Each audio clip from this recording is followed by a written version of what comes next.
Hey guys, and welcome to another episode of Tipsy Thursdays. I am your show host, the contact center whisperer, the CEO and founder of Solid Rock Consulting.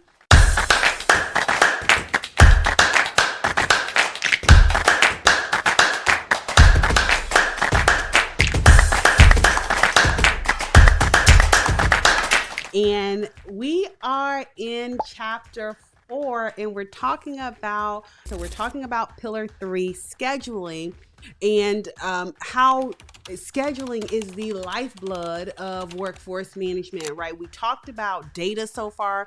We've talked about forecasting and how we're predicting tomorrow, today, so that we can make sure we have the right resources in the right place. And so scheduling is going to be so critically important to your business and supplying that demand. And so can you get it wrong? Yes, you can get it wrong.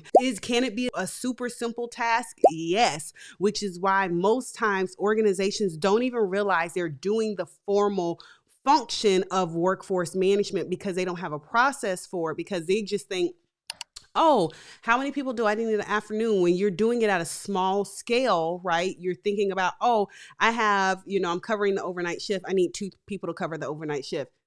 You're scheduling, right? But as the business grows and you have more complex growth, right, and skills and all the different things, then scheduling can become a little bit more complex. And so we really want to understand scheduling inside of the WFM discipline on a deeper level. That's what we want to be talking about this month. I'm super excited to welcome you again. If you don't already know, we are using WFM Go Beyond. It's a book I published last year, and we're using this as a guide to the conversations that we're having this year to go beyond. Go beyond what? We want to go beyond the status quo. We want to go beyond the basics, and we want to be transformative leaders. And so how do we become transformative leaders? One, we need to understand the foundation, which is what section 1 of this book guides us through, the foundation of understanding our data, forecasting, scheduling, intraday, the core, what I call the core 4 of workforce management.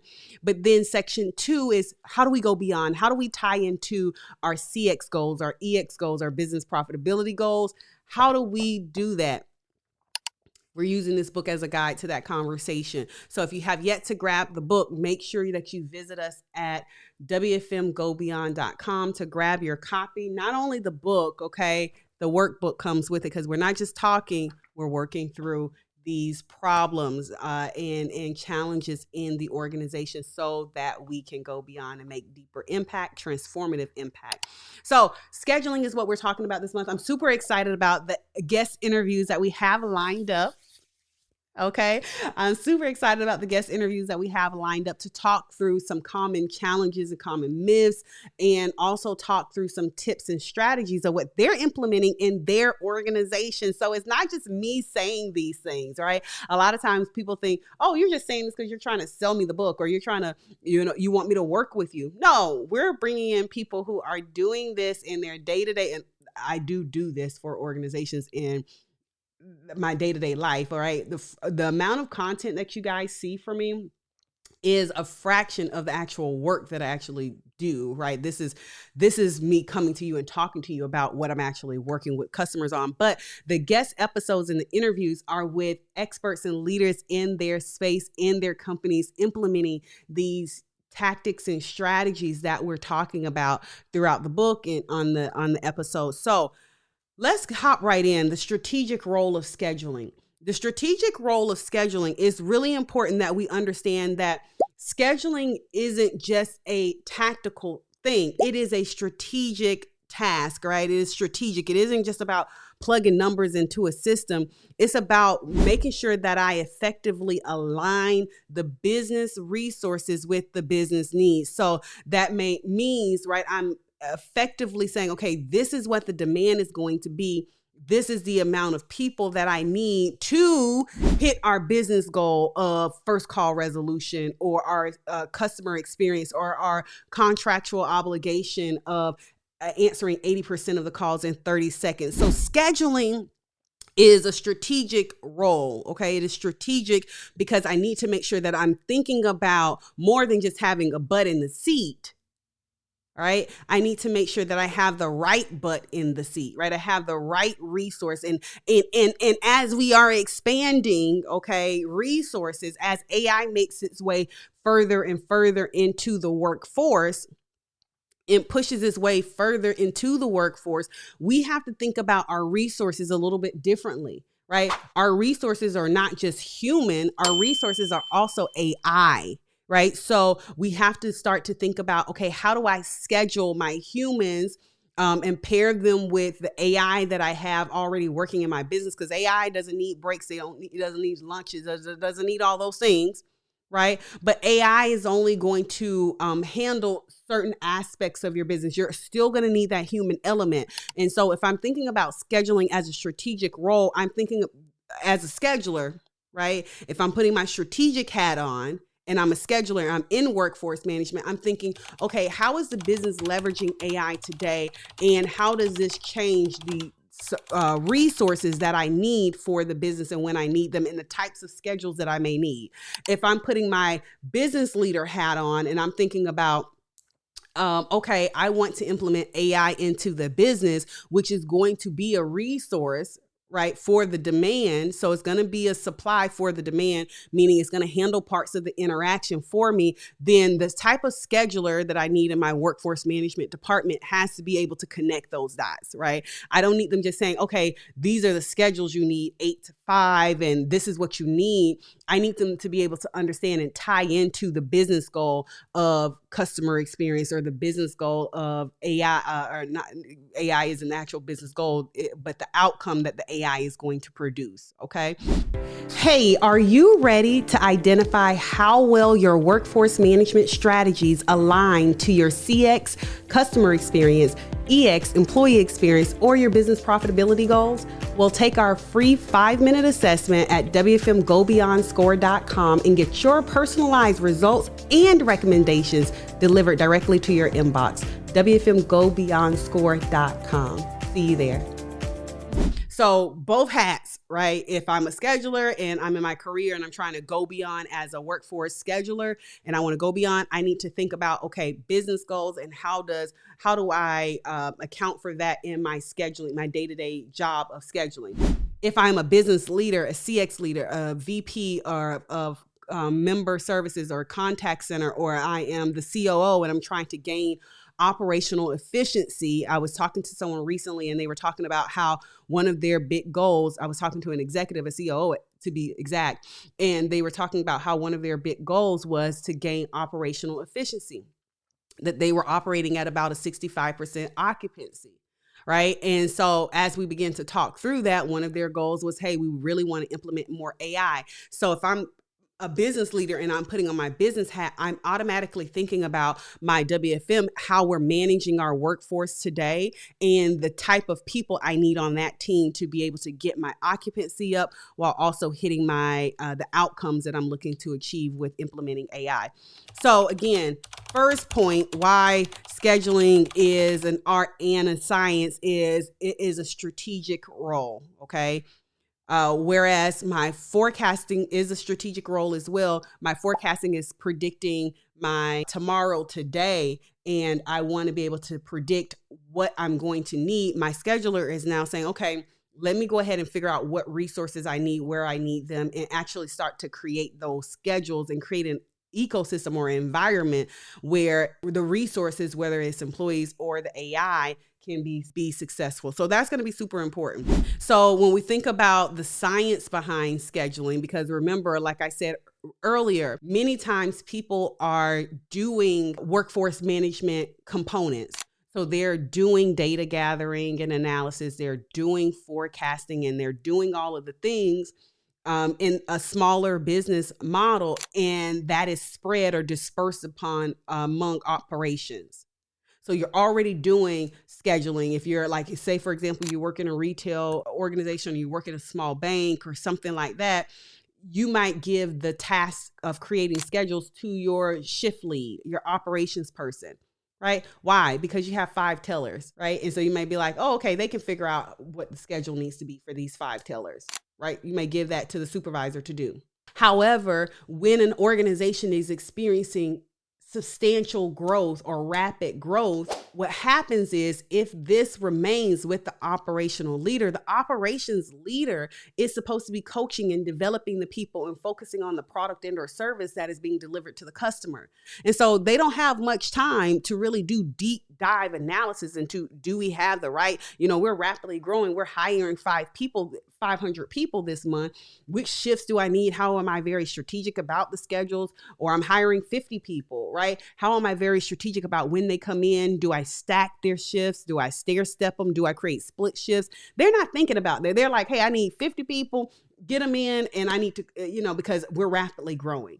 And so when you're at that break point of going from, I can manage this myself as an operation lead, to, hey, I really need to start to think about scheduling more strategically so that I can make sure that I'm efficient. I don't just have people sitting around and now I have a 65% occupancy because I just put everybody on 8 to 5 shifts, because I need to get back to my actual job of coaching people, developing people, focusing on if we're delivering the right product or service to customers. That's my operational goal as a supervisor or manager.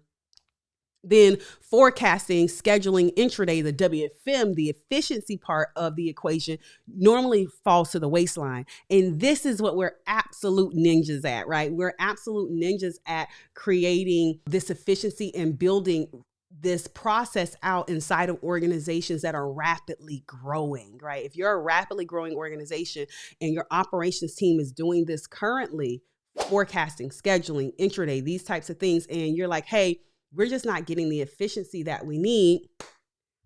This is where you start to kind of, hey, I need to go beyond what we're doing right now today. And so again, there is a science to doing this. And so this is the second point. So scheduling is strategic, point one, right? It's a strategic role, but then it's also a science behind it because I'm using my historical data. I'm leveraging technology to optimize these breaks and lunches or these operational events. I'm looking at what the best type of schedule would be, or should we be still operating with these hours of operation? So is this a cost-effective type of schedule? Or do my volume in the evening taper off so much that I don't need, maybe I need to implement part-time shifts here?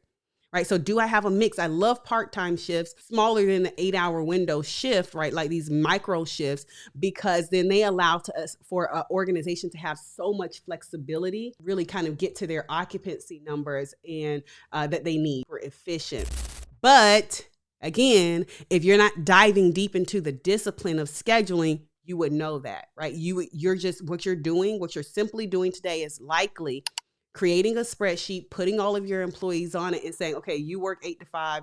I'm going to create 3 people that work 8 to 5. I'm going to create another 10 people who are going to work my 10 to, 7, create another group of people who are going to work whatever your hours are. And so you're just trying to cover the hours of operation, but you haven't really done any schedule analysis to figure out, okay, is it best to have some split shifts in here? What are my volume? And so one of the things that I'm super excited to talk to you guys about this month is the M curve. We're going to be talking about that this month, what that is and how, again, if you've gotten the book, you already know what M curve is, right?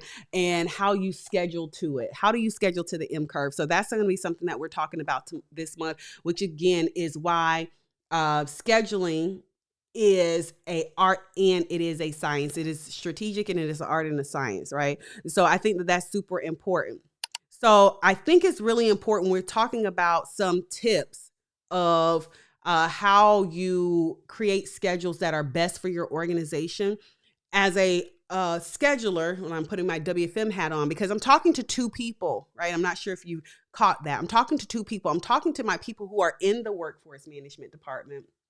But I'm also talking to my operations leaders, my CX leaders, my VPs of contact center, my COOs, right, that are trying to drive a specific business outcome. And currently today, they're doing this workforce function just in an informal way. And they're trying to figure out, how do we formalize? Why do we have these gaps? Why do we have these inefficiencies? It's going to point back to workforce management, and not to say necessarily that your workforce management team is inefficient, but if you don't understand how to engage with them or what they're doing, you won't understand how to pull the best out of them. Okay. And so, hey, transformative leader, listen, have you grabbed your copy of WFM Go Beyond? Go and grab your copy at WFMGoBeyond.com. WFM Go Beyond is sectioned into 2 sections. Section 1 is the foundation and the fundamentals of workforce management.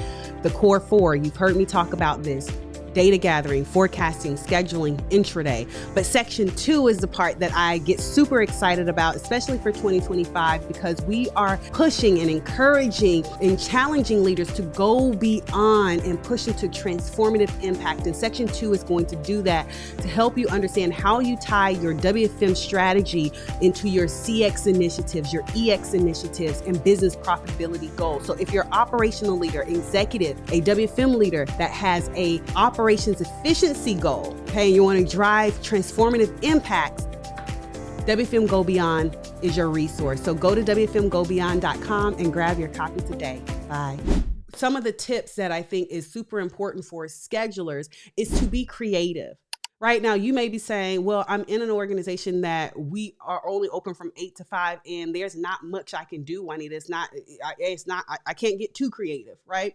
Well, there are certain things that you can still do and implement, right? So when we think about static schedules of, okay, you're only open from 8 to 5, but what are you doing with the actual things that are on the schedule, like breaks and lunches? And what are you doing with events? Are you optimizing those things? How are you actually getting creative with your schedules? And then the longer you have operations, or the wider your hours of operations is, or your hoops that we like to call it, the more creative you can get, right? Like, why are we only doing full-time shifts or 8-hour shifts when you're open 24 hours, right? Get some 10x4s in there, get some split shifts in there, get some stair-step schedules in there, get some shorter shifts in there, whether you consider them part-time or just reduced hours, get some shorter shifts in there, get creative. So that's one of the first things, is making sure that you're getting creative with your schedules. There's so many different things that you can do. Then also, you want to make sure that you stay human.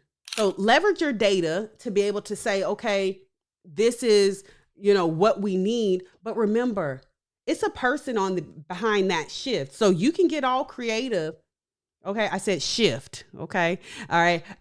It's a person behind that shift. Okay. It's a person behind that number.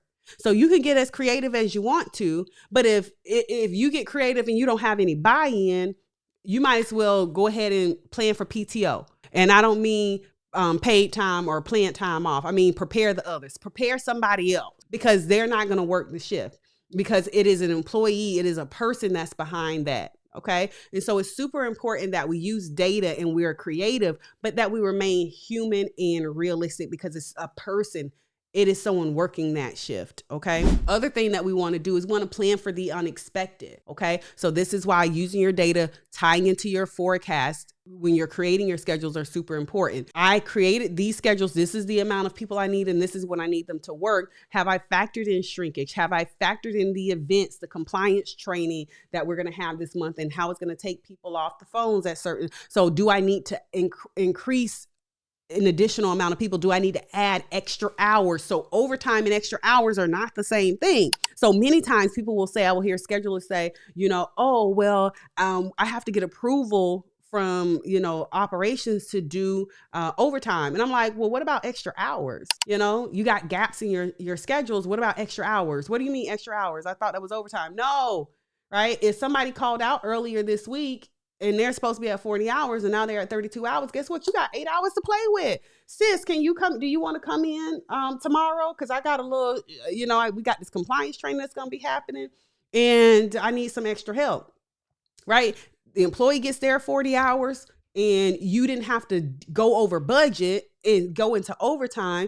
And so now you got those extra hours. So you don't always necessarily need to offer OT. Somebody put that in the chat. You don't always have to offer OT, which means you don't always necessarily have to it doesn't always tie into a budget approval that you need. Many times when you're offering OT, again, now you got to go to leadership, say, hey, we need, X amount of OT, which is going to cost us X amount of dollars, which if we don't do this and we don't hit service level, it's going to cost us this amount of dollars. So there is a cost opportunity tied to doing the overtime that when you're making that recommendation, but that's a conversation for another time.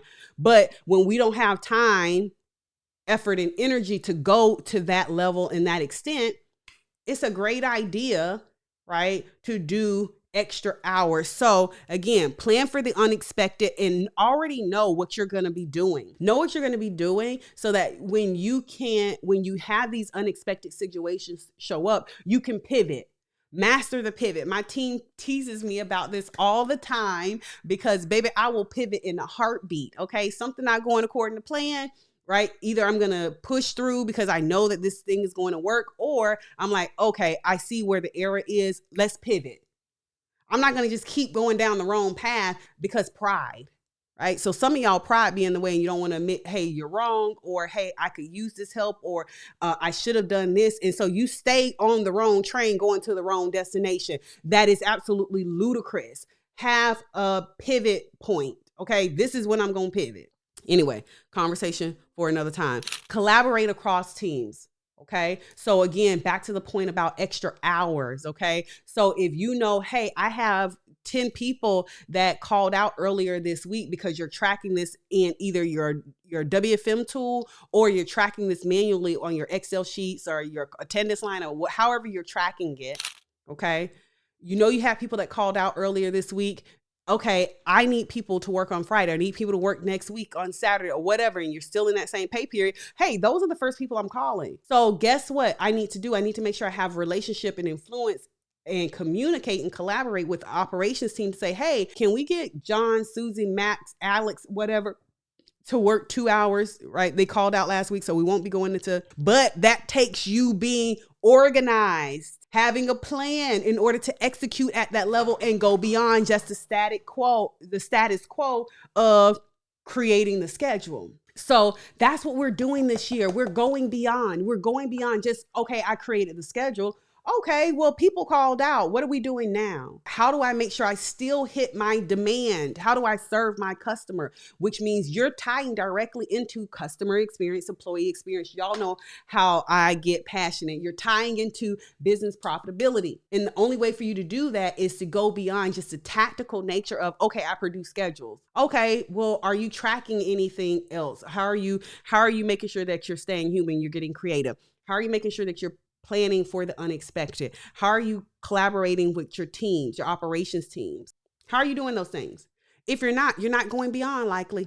So again, I'm super excited, all right, for the conversations that are going to be coming up this month. Make sure you tune in for all of the amazing interviews, right, that we're having this month around the conversation of scheduling, tactical tips, and common mistakes, and we're going into advantages or pieces of advice and strategies, and we're using the book as a guide. So if you have yet to grab your book, you're missing out on the juice. Okay. Also, if you have yet to join the WFM Go Beyond community, you're definitely missing out.